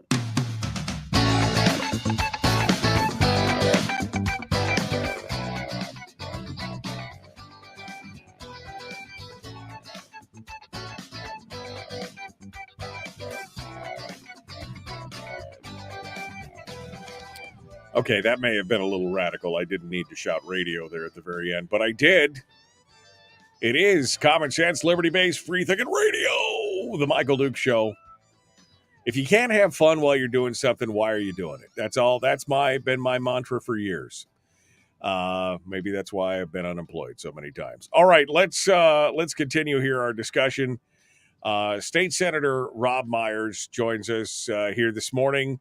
We're getting down to the final segment here. We're going to talk a little bit about, we're going to go roll back the clock here to Monday when the budget was in front of the Senate, and there was a lot of discussion going on, and there were a lot of amendments, and some of them were very, I thought, straightforward, common sense kind of things that could be done. And unfortunately, there seems to be some kind of agreement amongst the majority members in the Senate that they were commanded from on high that they dare not vote for any minority amendment. This is punishment, right? I mean, this is the whole Gary Stevens thing where he was asked by one of the reporters, well, this looks like it's punitive. Is it punitive? And he goes, well, yeah, kind of. I mean, kind of like this putting you guys, nobody puts Baby in a corner, unless, of course, Baby are the three senators that everybody's mad at because they won't do what they're told. And so this just seemed like really punitive. You had some amendments up. Hit us with some of the things that you put up that were, I think, pretty easy yeses. But in the end, you guys were, again, riddled full of bullets when it was all said and done. Yeah, I mean, when you go on to do floor amendments, you kind of recognize that you're not going to slash $100 million from the budget in a floor amendment. So you kind of do targeted. Kind of the obvious low hanging fruit was what I was aiming for. Mike had an amendment to cut our pay. The pay increase, which was about $2 million or something out of the legislature's budget, and that one got I think the most votes out of any of them. We got 7 votes on that in favor and 13 against. Everything else was 3, 4, 5 votes max. So for example, I had a couple of them just to kind of point out, one of my biggest pet peeves, of course, is the crony capitalism and stuff. And so I had a couple of amendments regarding that. We got tourism marketing in the budget for $5 million, and we've done that for decades, having varying amounts of money, but we've always had state money going towards tourism marketing. Look, and I'm not bashing the tourist industry. That was how I got through college, was working tourism in the summer. Right, But, right. I think some Alaskan has worked in tourism at some point in their life. Almost anybody who's born and raised here I did the same thing. But you're right. I mean, giving them money, oof. You're seeing, if you go back and you check the news stories over the last month or so, the projections are we're going to have a record number of tourists visiting the state this year. Between the cruise ships, the independent travelers, they're predicting something along the lines of 2 to 2.5 million visitors this year. And so I'm sitting here going, if we're having record numbers of people coming to Alaska, why do we need $5 million of state money going to tourism marketing? Right. And that's just pointless in my book. Right. So I put an amendment to strip that out, and I think I got 4 votes in favor. There was another one. If I remember right, it was just after the Exxon Valdez disaster. We formed a state corporation called the Alaska Seafood Marketing Institute, which their job is exactly what it says. Their job is to market Alaska seafood, because the Alaska brand for seafood took a huge hit after Exxon Valdez. And so they are a state-owned corporation. They've got their own pots of money that they deal with. But in addition to what they've already got control over, we threw another $5 million of general fund money at them. And I said, look, we know that we're pulling a lot of fish out of the sea, that it's making its way to market. Nobody's complaining about having trouble selling it. Nobody's complaining about having trouble with low prices. What we are hearing complaints about is certain species that are running low, not enough fish making it back up the rivers for subsistence. And yet we're throwing $5 million of general fund money to go market Alaska seafood. That just makes no sense. ASME's doing its job. Just let it do its job. We don't need to add to it. And that failed on I think that one got 2 votes. It was, it's bad, and just trying to hit some of the low hanging fruit. Oh, one other one. The Senate put in $15 million in the budget for grants for childcare, hoping to raise the wages of childcare workers. And I knew that if I tried to strip that out, that not only would it fail, but I would get excoriated for it. So all I did was I put in some intent language that says, if you're going to hand out these grants, we want a report back from the Department of Health, who's managing it.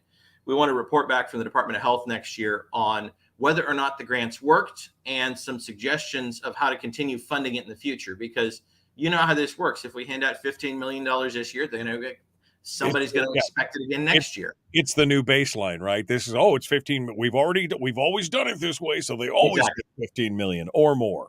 Exactly. And I only got 4 or 5 votes for that amendment. And then to top it all off, yesterday in the, because of course I would have been excoriated for trying to pull that money out. Yesterday in the, last ditch, good faith effort to negotiate with the House, the $82 million cut to the operating budget, they cut those childcare grants in half, down to $7.5 million. So I can't get intent language in, but you guys can play with dollar figures. Okay. Right. So, Again, this looks like a whole lot of, you better not vote for a single amendment that those people put. Those people, you should not put a single amendment through. But you're exactly right. And I'll be honest with you, I too, the crony cap, this is the problem with government, is that we here in Alaska, specifically Alaska's government, we have a welfare state. We have a welfare state from both sides of the spectrum. We have a very large welfare state on the social net welfare side. I mean, we have 1/3 of Alaskans are receiving some kind of public, some kind of public assistance. 270 something thousand on one side. And on the other hand, we've got companies and corporations and industries that are receiving millions of dollars, whether it's and again, I worked in tourism. I love tourism. I think it's great. Do we need to give them $5 million of government money to help them do their job? I think they're doing a pretty good job all by themselves. Or GCI or any of these other ones getting millions of dollars to build out rural internet the old-fashioned way instead of the satellite. I mean, all of there's just road construction. You could just go down the list of all the companies who have built their entire business plan on working on government contracts. Like, those businesses would not exist if they did not subsist on those government contracts.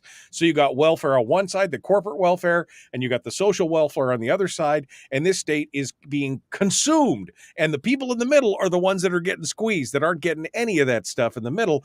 They're the ones that are getting squeezed on this.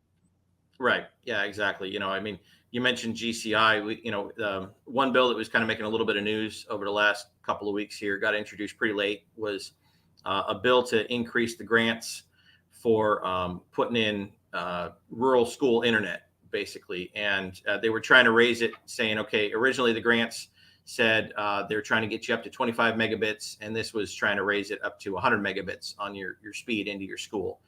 Which, okay, I can understand it. We've all figured out over, since COVID that how valuable a good internet connection is. But I mean, when you're hearing in the back rooms, people referring to that bill not as the school internet bill, but they're referring to it as the GCI bill, we got a problem. Yeah, exactly. Well, especially since they won't look at Starlink. That's all I have to say. Starlink, 100. We're talking about a 500 megabyte connection for $100 a month. And there are people out in the villages paying hundreds and hundreds and hundreds of dollars a month for a fraction of that.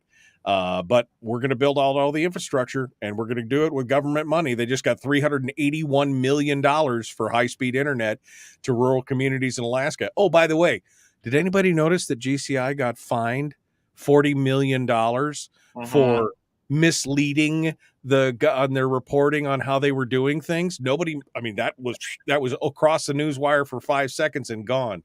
But they're happy to take millions of dollars in state government money. That's it. This whole thing, Rob, I don't know how you do it. I really don't. I would be so frustrated. There would be the sergeant at arms would be standing behind my desk all day, is what would be happening if I worked down in the legislature. All right, we're coming down to the last 2.5 minutes here or so. So final thoughts with what's coming on in the special session, what we should expect to see, and what we can do quickly. Well, I get, there's the short term and there's the long term. The short term is what we do with this year's budget. The long term is, again, work on a fiscal plan. And we haven't talked about that much this morning, but, I think, a lot of the things that we have been talking about are just highlighting how broke the process is and our lack of a fiscal plan, and the fact that we only look a year or 2 years ahead in our discussions down here. And I was hoping that the governor was going to include fiscal plan stuff on the call as well. Little disappointed to see that was not the case, but that's still got to be in our focus as well. Is and that was my speech on the floor yesterday. Was not about hey, this is how screwed up this budget is. It's about the fact that we're barreling towards the cliff, and we have no plan with what we're doing. Once we get there, PFD is going to be gone in 4 or 5 years. What happens after that? We got no signs of government spending shrinking, and yet we know that oil prices are slowly dropping. Still, the stock market looks pretty darn stagnant, and yet our spending keeps increasing. So we're going to take the entire dividend, and then what's the plan? Then do we finally have the hard decisions about cuts, or then do we finally pass a tax? Our process down here is broken, and it encourages us to be short-sighted. And until we get some of those pieces fixed, we're not getting out of this situation. Right. No, I agree. I mean, that's the thing. Without a fiscal plan, as I said many times, we're in that train, and they just keep shoveling coal into the furnace like, oh, we'll jump that gap. The bridge is out, but don't worry, we'll make it. Yeah. Exactly. Jeez. Senator Robb Myers, thank you so much for coming on board today and sharing with us. We appreciate it. We look forward to talking to you here in the future. All right. Thanks for being part of it. Don't go away. All right, folks. Tomorrow, Firearms Friday. It should be a doozy. I got some stuff to talk about tomorrow. We'll be back then. Have a great day. Be kind. Love one another. Live well. The Michael Duke Show.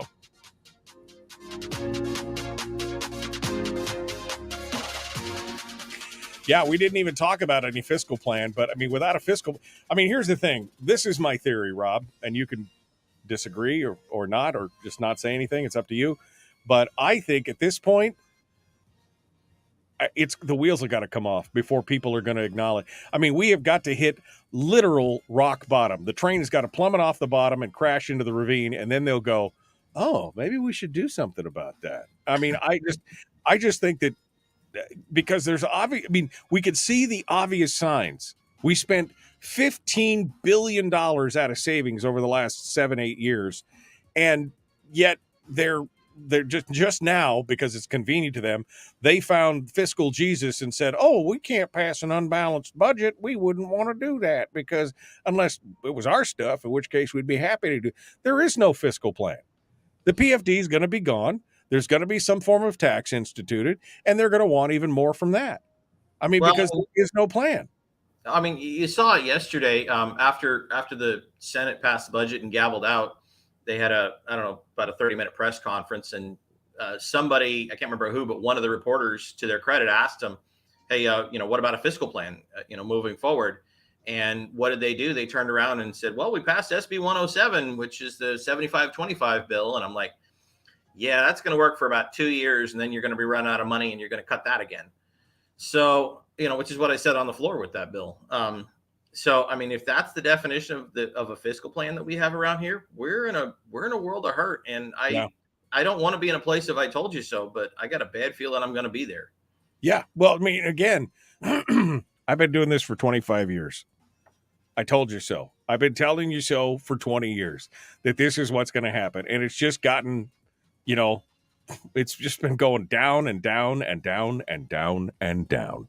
And until, like I said, I just don't think that until they hit absolute rock bottom and there is no more money, and of course, most of them by that time will have retired and probably moved away to Hawaii or wherever, then we're going to be set. The problem is if you reach a tipping point where a fiscal plan can't save you, that's the thing. If we get it in too late, it won't make a difference. Right. And if we don't, and everybody's holding up the signs that says bridges out, and they're like, "Oh, it'll be fine. We can handle that down the road." There's no more road. There's no more road. When I was doing my floor speech yesterday, I was using the metaphor of my other job, driving truck, and I said, we're getting to the, we try to say that constitutionally our only obligation every year is to pass a budget. And I said, well, legally that might be the case, but if, it's kind of like saying in my other job that my only obligation is to make the delivery. If I make the delivery, but I run everybody else off the road, or if I make the, if I'm focused on making the delivery, but I'm barreling towards the sign that says bridges out, am I actually doing my job? Right. And, we're at a point where the truck's broke, it's almost out of gas, and the bridge is out. We got a problem here, and passing the budget without addressing those concerns along the way is just irresponsible. Yeah, because like you said, what they point at as their fiscal plan is a 2-year Band-Aid on a gushing femoral artery wound, right? It's like putting a little kid's, puppy dog Band-Aid on a stab wound in your thigh where your femoral artery is just like bleeding out. It's not going to fix it. It's not going to fix it. So it's one of those things. All right. Well, I've taken enough of your time. I hope you enjoy your vacation, my friend. I hope you enjoy that. Get a little bit of reconnect time, and check back in with us when you get back, will you? And we'll see where we're at. I'll be around. You know where to find me.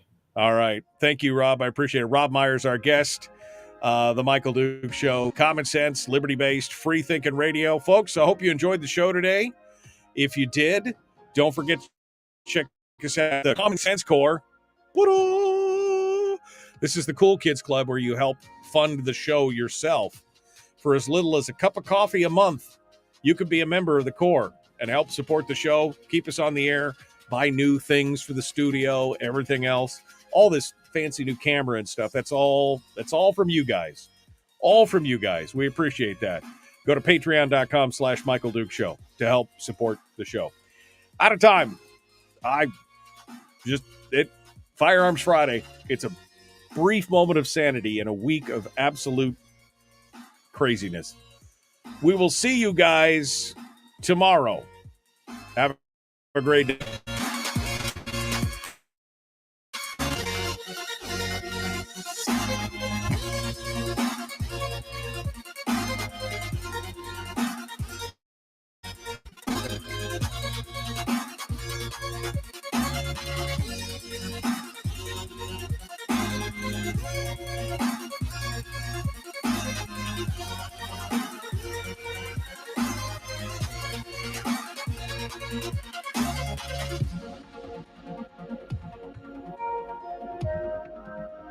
Goodbye.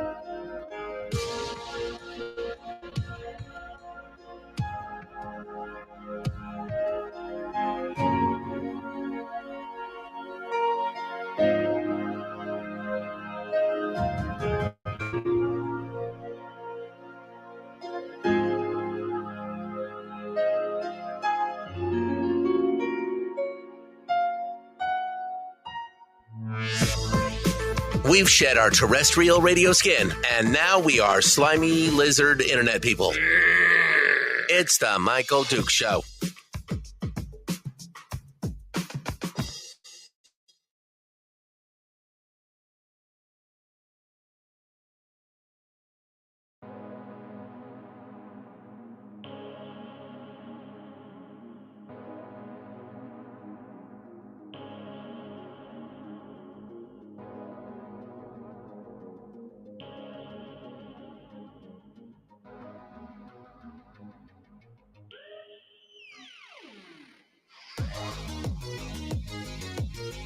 Well,